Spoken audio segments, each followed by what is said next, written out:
Hey Pisces, how y'all doing? Welcome, welcome, welcome. I am so very pleased to be back with y'all. I am set up in a new situation and space over here. Got a little new setup going on. Took me a minute to get back with y'all, but it makes it all the more sweet. And we're going to be doing your general reading here. I want to get right to the meditation. So I saw a lighthouse immediately.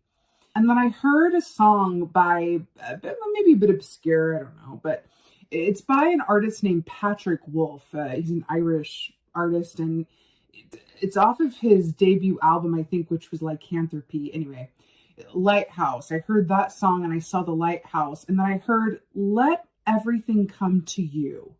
I saw you guys being very still within this lighthouse and allowing everything. So if you think about it, a lighthouse, right? Let's just go with it. A lighthouse emits a light as a point of, it's a beacon, right? For ships so that they don't hit and crash on the shores, right? It's like, hey, this is here, exhibit some caution when you are approaching so that you can do so safely. I'm going to bring you into the harbor. I'm going to bring you home by emitting this beautiful and steady and constant and dependable light source, right? So I'm hearing that for you guys, the ticket is to be that source of light, right? Without feeling the need to go and do too much else. Now, what does that mean? What does that mean? That means that at this point in time, I'm feeling that you are in a unique position to be an ultra attractor, right? So I feel like you are attracting what is drawn to the light, right? And that you are going to be in a position to best filter out the moths, the beautiful, lovely moths that are attracted to that light, or any other, excrement that might be attracted that is not a beautiful, lovely moth. It's almost like you're your own filtration system, but you're using your inherent source of light to distinguish what is actually attracted to you within your highest and best good and for the right reasons. And then what of those are, and no shade, but what of those are mosquitoes? You are distinguishing the moths from the mosquitoes. That's what this feels like to me. So yes, I heard let it come to you. I feel like there's an aspect also of your strength and your foundation. A lighthouse is near water, right? Near the ocean. So there's an aspect of that, but you are steadily on land. So there's a certain aspect of grounding that feels very much in your energy for this month. Feeling grounded, but also with, adjacent seafront access to your intuition and emotions. But it feels very still. It feels very strong. It feels very calm, and it feels expectant. I want to use the word expectant. And then you're going to know the right time where it's time for you to move and go out and get again. But right now it feels like the ticket is all about allowing yourself to be a receptor. I saw that, at the right point in time, I saw that lighthouse emerging from the top of the lighthouse, a hawk, darling, which flew out and flew right around. Now, hawks, I love to say, the best part about their medicine is that they're able to see the big picture and the details simultaneously and just as well. So I feel like there's an aspect of accruing that inner sight and vision for yourself before, flying free from said lighthouse. I also feel like there's a certain sense of regeneration that's going on. Recuperation, regeneration, before the time to move is upon you. So really nice, Pisces. That's what your animal energy is. Oh, I love this so much. So we got the camel. This makes me very, very happy. The camel equates with temperance and the tarot deck, which is about what? Balance, patience, timing. So this is beautifully commenting on that meditation about allowing yourself to be that receptor and be still and filter out the moths from the mosquitoes, and allowing yourself to kind of accrue and recuperate your own energy and light source, right? Everything gets filtered through the light, right? which also says to me that there's no hiding. There's something about your vision where you are really fine-tuning your visual senses and perceptors. So it's very important how you see things, because that can also translate to, your perception. How do you see yourself in others? Or are you viewing things through the lens of the light or the shadow? And this came up for one of the other signs as well. I think it was Aquarius, where sometimes if we don't give credence and time to our shadow selves and aspects, it can run us as opposed to us working with it mindfully, right? So there's an aspect here as well about integrating the shadow aspects within and for you so that you are mindfully making decisions and choices from a place of clarity with both sides of the coin, meaning your light and shadow aspects well accounted for, right? That feels incredibly important here. Also, the camel energy is very much about perseverance, and I really love this blue moon. This feels very Piscean, darling, with this blue moon on the ocean, right? Just showing that there's a certain, there's a uniqueness of your ability within this that I feel like is on the other side of this time, where your perceptory senses are going to be at an all-time high the more that you embrace this time for stillness and filtration. Let's see what's going on for you guys. Pisces for September. What's going on? Yeah. This surprises me not at all. So here we have the Lady of Cups. So this is the Queen of Cups. So this is y'all under the full moon there. Obsessed. So Queen of Cups, this really couldn't be more on the nose, really. She is the most intuitive and empathic queen there is. Now, I want to point something out. Remember when I saw the lighthouse? Now, I'm really drawn to this pillar here because this is beautifully exemplifies what we were just talking about that came through in the meditation. It's about in that inner movement and stillness, allowing things, people, places, ideas to come to you. That results in you being able to take all of that information and experience and filtration process and fly out and be a hawk and go get it, right? It's really beautiful. Now, here's what I'm really obsessed with too. Do you see how the water, she's on land. Remember how we talked about the lighthouse being on land but water adjacent? So see how this water is kind of coming up to meet her, and it is literally acting as a seat of support for her. You are supported by your intuition, by your emotional self, right? But you are grounded on land. This is a beautiful depiction of what we were seeing coming through. And I love that this is you, remember. I also want to point out the blue roses. We were talking about the blue moon and embracing your unique qualities and your perceptory abilities. I'm getting the Oracle at Delphi. So the Oracle at Delphi in Greek mythology was the visionary, the seer, right? She was very revered, a bit of a tough gig, really, but being a seer is. There's just, I'm telling you, there's something about your perceptory abilities. You're able to see things. It's like a heightened high priestess kind of aspect of yourself that's coming up in number that wants to be nourished and given space to grow right now through stillness. Stunning. Can I just say to you, I'm getting a feeling, grounding, I really have to emphasize this. Ooh, grounding feels extra times more important than normal for you. When you are a receptor and you are filtering through the emotions of yourself and other people coming to you for advice, support, and help, because I do feel a lot of that for y'all as well, especially if you're in a line of business where you help others or you give counsel to others. Grounding yourself just feels, it's like the Oracle at Delphi. She's always depicted as kind of floating up in the air. And I'm seeing the image of like a golden lasso being tied around your foot to kind of ground you to where you are as well. So I'm hearing the power and ability that you're going to have to kind of suss out the best situations and people and timing for yourself after this time period is really going to be facilitated best by you taking the time to ground yourself mindfully during this process of being a receptor. Okay.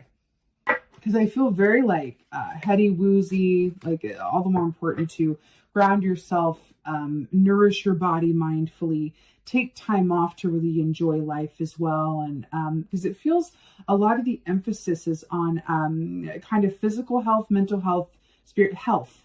Health feels like the word I'm looking for here. Health. And that feels like the name of the game. So appreciate and enjoy this time for what it is, and take this opportunity to really give credence to your mental, emotional, spiritual, and physical health.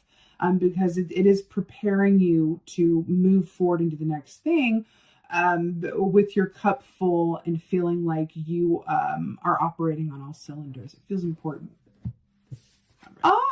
Suke. So we have another moon here, just Pisces moon reading. So Five of Swords, traditionally speak, interesting with the land and the water and the fish, right? Traditionally speaking, Five of Swords is, acting outside of your integrity, or others around you not coming from their own integrity. It's sort of an aspect of, wow, these are the aspects of myself or others that are, I feel like in this context, not of the highest and best good, translates to the aspects of yourself that lie in the shadow. I keep going back to this for you guys because it's back to that shadow side of the moon as well, how the moon wanes and turns and all of that. You've got 3 moons here. It feels very pertinent for you guys, right? The moon cycles. I feel like you're being asked to really spend some time with your shadow side. And this came up in Aquarius reading as well. So what I said in that reading, what I feel like is coming up is they got 5 of Swords too. What I feel like is coming up for you guys is imagine your shadow side as imagine access to your shadow side in the form of a movie theater, right? And the ticket of entry into that movie theater to access your shadow side is asking yourself the question, what is my greatest fear? Boom, answer that. That's the price of admission into the movie theater. What is the greatest fear? Okay, it's, for example, fear of abandonment. Okay, you're into the theater, you sit down, you let the movie come on, and it's about what is at the source of that fear of abandonment. And then when you figure out the source of it, how is that fear subconsciously or consciously affect my decision making or how I see myself in the world around me? How has fear, aka shadow aspects, affect my life, right? Because until and unless that is looked at and integrated or given as much room as the light, right, it ends up affecting you subconsciously, which makes you reactive as opposed to responsive. You are being asked to take this time to recalibrate yourself to come from a place of response as opposed to reaction. I feel like for you guys, because it's depicted with 2 children as well, I'm getting a 6 of Cups aspect. I feel like there's a lot to do with the past here, okay? Maybe there was a time in your past where you acted out of your own integrity or others did, and you're still holding on to it. You still have that pain. Sometimes you dip into it from time to time when you're having a low moment, whatever that is for you. But I feel like there's a call to go back to the past or a past aspect of yourself that is informing this shadow side for information. And you know what? I'm going to be honest. I don't want to say healing, because a lot of times people say like, heal that shadow side. And then no, because here's the tea. Shadow side, always going to be there. We want it there. Okay. I don't know if anyone ever watched the original Charmed series, but in that series, there were this group of benevolent beings called the Avatars who promised a utopia. But what they did was they removed all of the shadow side out of humanity. It ended up being like a toxic positivity, which was really bad. There was no temperance. There was no balance. It's not about healing the shadow side. It's about working with it, acknowledging it. Because then it loses its power, because it goes, oh, I was a screaming child trying to get your attention, but now you're giving me attention. Let's collaborate. Right? That's what this feels like to me. And I'll tell you, often the source of greatest insight comes from that shadow side. That's where really a great wealth of information lies, right? I cannot.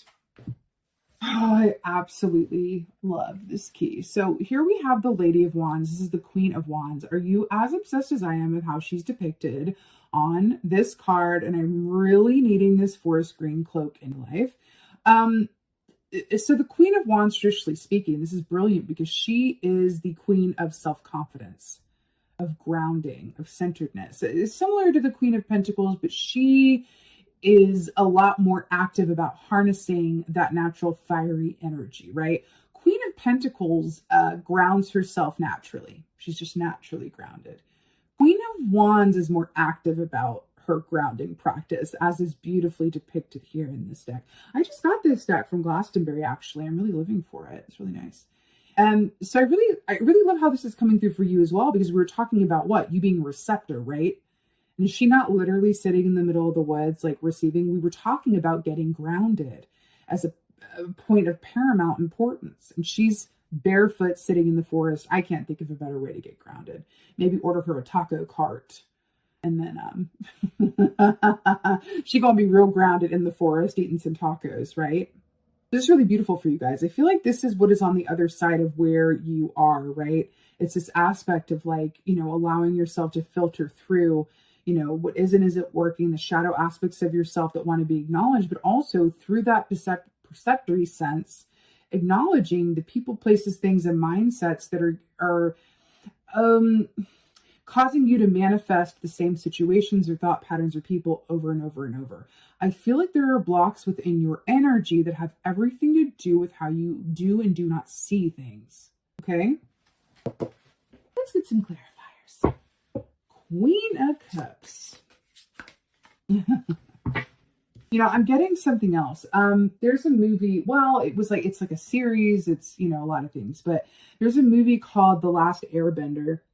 If anyone see it, in the movie, there's like this moon spirit that incarnated itself or whatever, helped this girl live who was near death. And then she had to return her soul to this like sacred well in order to like save people, whatever. But there's an aspect of these two fish. I feel like it's the moon and the sun. Again, back to the shadow and balanced aspect of yourself, right? It was very important. I feel like there's an emphasis on the sun for a lot of people, an emphasis on the light, an emphasis on being in and of the light, be the light, all of that. But I feel like the shadow is like, that's okay. You can ignore me. You cannot want to look at me, but I'm not going anywhere. And I'll just be here in the background, subconsciously affecting your choice making. That's the T. So Page of Swords. Page of Swords. So this is information, communication, realization, right? And I'm really obsessed that it's coming up as the Queen of Cups, because look at this Roadrunner, look like it's going right to her. Remember when I said, let things come to you? I feel like in this context, this is speaking specifically of allowing information to come to you, let the realizations come to you, but also let the offers come to you, communication come to you, let it come to you. But I also feel like with this Oracle of Delphi thing that I'm channeling, there's this aspect of like this divine insight coming through where it feels like your perceptory senses, the way that you see things, wants to be rearranged. So I'm seeing like a mind pick, like a little mental pickaxe thing. It wants to be rearranged. I feel like there is some old ways of thinking or some mental scars or some sort of like some stuff that wants to be cleared out. I'm seeing the image of a freezer that needs to be defrosted.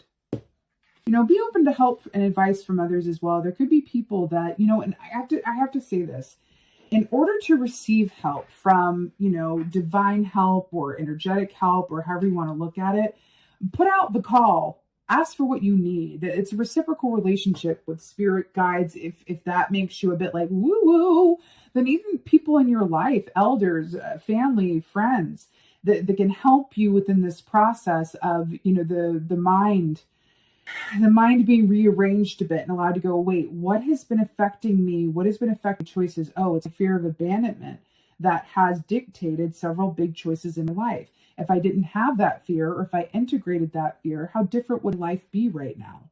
Whenever I give readings, I always say, like, the client will say, like, for example, why can I not, find a relationship that, I want, that someone who loves me unconditionally? And I always say, that's not the best question. Let's reframe that.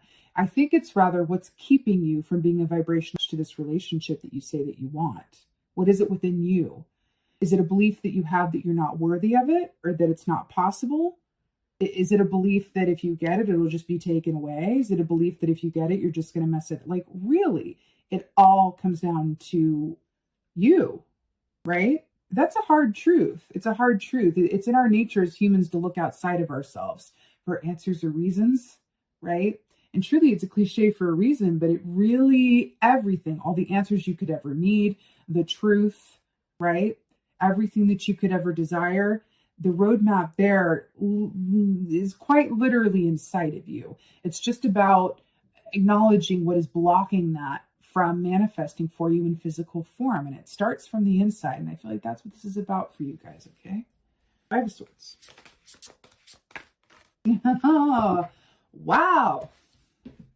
So to clarify, the Five of Swords is the Ten of Swords. This is quite literally what I was just talking about. So the Ten of Swords is very, sorry, by the way, there's like a light that I need in order for y'all to see, but it keeps, I'm trying to like outrun the glare. So before I get a bunch of comments, it's like, there's an orb. It's a light, a real light, as in a man-made light. Ten of Swords is about complete endings, full endings. Yes, that is a sword piercing a poor little pigeon. Okay, blood coming out. That is the complete end of a cycle. With the Five of Swords, remember what we were talking about? I feel like this is welcoming an ending to how you have seen yourself, your circumstances, and altering your perception and your perspective. You are being welcomed to a new way of seeing things and moving about in your life and times, right? There is something in your behavior or the way that you see things, or it could be in your surroundings as well. It could be where you live. It could be someone you live with. It could be something in your environment, right? That is not necessarily conducive to what you actually desire from a soul perspective for yourself, right? I'm getting specifically someone who lives somewhere that's very noisy or very frenetic or has a lot of, noisy neighbors or contentiousness. Somewhere where you live is no longer matching up with like what you want from a soul level, but you can't necessarily clock it that that's what the issue is, right? But you're really being called to like go to a suburb or country somewhere where that's an example where it's something like, what in your given circumstances, whether it's within you or around you or both, is now at odds with you. It's asking for you to identify what that is. Again, back to that shadow aspect of yourself as well, because that's in there too. Acknowledging it and allowing it to end. Okay. I keep getting that. So someone's living situation wants to change, but they're resisting it or not seeing a way out of it. Queen of Wands. Yeah, boy. Queen of Wands on the bottom there as well. Hello and goodbye. Queen of Wands, by the way, I'm not a fire sign, but I am a fire rising. She's my favorite queen. Queen of Wands. I live and breathe. Wheel of Fortune, yes, please and thank you. I do feel like this ladybug is a very special symbol for someone watching this. So hello, ladybug for you. The Queen of Wands with the Wheel of Fortune, this is about allowing the luck to change, your luck to change for the better, and understanding that regardless of what you do, change and life and movement occurs, right? Where the wheel goes, no one knows, but it will go up and go down, right? I also feel like this is mirroring the sun behind her head as well. I just want you guys to take a second to look at this, because you have the Queen of Wands here being a receiver and receptacle while grounding herself, allowing herself to be a magnet for all that she really attracts and wants, and disallowing herself to be blocked by any unresolved shadow aspects. And then the wheel turns and luck happens. Have you ever heard people go like, I can't believe it, luck just changed. This happened and this happened, then I got promoted, then I met my husband, and then I did this, and then I found a puppy, and then I won, this like prize, and then right, that's the wheel turning because a blockage has been removed. And then as one good thing happens, you start to believe that you're capable of attracting more, and then it goes on and on and on and on and on. I do feel like in your third and final position here, this is a note that once the wheel does start to turn for you, it is going to turn. And so I feel like that's where the hawk comes in to say when that happens, it's going to be very helpful and important that you're able to take on that hawk energy and see the big picture and the little details at the same time and be grounded while doing so. But there's a lot of change and transformation that wants to happen for you. It's coming up. Take this time to work that filtration system from a place of stillness and really look within to, what has gotten you where you are and what you have, right? Both from a light and shadow point of view, the good and the bad. I live for the oracle that y'all just got. The Dream Walker, dreams, the collective good, illusions. I literally can't. Homegirl is literally playing a flute with a little fairy there, okay, with a little fairy with a dragon and what looks like a sort of crane. I am so here for this. She's literally standing on a rock around water. So back to this imagery as well. You know, this is about how you see things, is what you see. It's a kind of a snake charmer energy here, is what you are seeing and perceiving. Is that the truth? Is that real? Or is an aspect of yourself that wants to come out for expression in terms of fear healing or, you know, trauma or, you know, releasing the past. I feel like for, I'm getting that for a group of you guys, this has to do with reframing the past. The further we get from the past, we're really good at human beings. It's kind of like you can get a whole stream of compliments and you get one criticism, but the criticism is all you remember. I feel like that's pertinent for you guys in a way. And I feel like some of it has to do with the past, especially that Six of Cups vibe I get with the Five of Swords. Either there's something about you were wronged or there was something you did where you just kind of like, it's like you go back in time and pick that scab.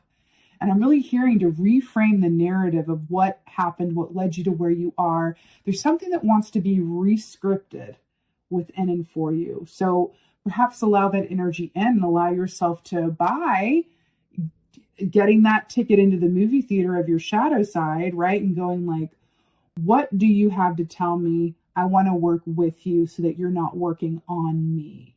Okay. All right, Pisces. Woo!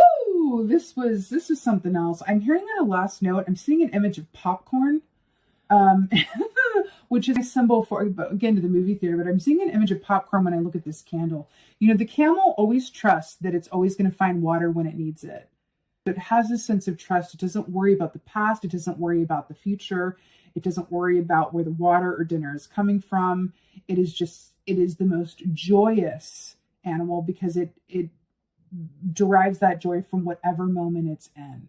So I'm getting an explicit note about being in the now moment, and then also the popcorn of it, but the fun popcorn of it.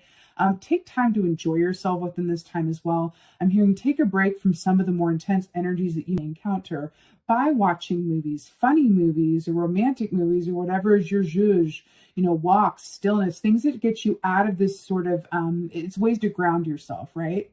Ways to ground yourself, nourish your body, and align yourself to a place of acceptance, clear perception, and gratitude. Okay. All right, lovely Pisces. This is your general reading. I just want to thank you guys so much for being back here with me, for all of your lovely notes that I got from you guys while I was away and transitioning here. And I'm going to ask you of a favor, which is let me know in the comments below what y'all been up to. What have I missed? How is this landing? How y'all doing? Please let me know. I cannot wait to read through the comments. It's absolute favorite part hearing from you guys. And with that being said, I very much look forward to being back with you very shortly. And thank you guys again so much for being here. And most of all, and as always, thank you for being you, and be well. Until next time.